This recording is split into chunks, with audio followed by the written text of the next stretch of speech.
আমরা প্রায় বেশিরভাগ সময়ই দাঁড়িয়ে জলপান করে থাকি। ব্যাপারটা বাহ্যিকভাবে দেখলে অনেকেরই মনে হতে পারে দাঁড়িয়ে জলই তো খাচ্ছি, এতে আবার কি সমস্যা হবে।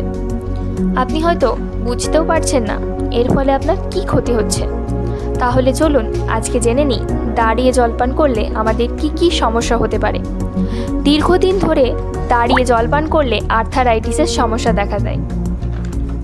যদি আপনার ফুসফুসের সমস্যা থাকে তাহলে কখনোই দাঁড়িয়ে জলপান করবেন না, কারণ দাঁড়িয়ে জলপান করলে শরীরে অক্সিজেন লেভেল প্রভাবিত হয়, যা ফুসফুসের জন্য একেবারেই ভালো নয়।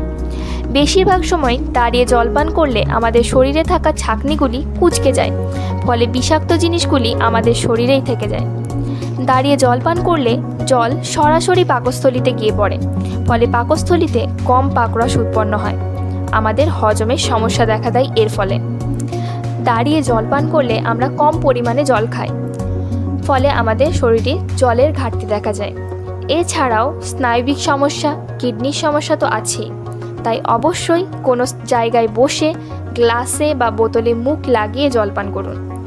আজকের ইনফরমেশনগুলি ভালো লাগলে ভিডিওটি লাইক, কমেন্ট, শেয়ার এবং চ্যানেলটিকে সাবস্ক্রাইব অবশ্যই করবেন।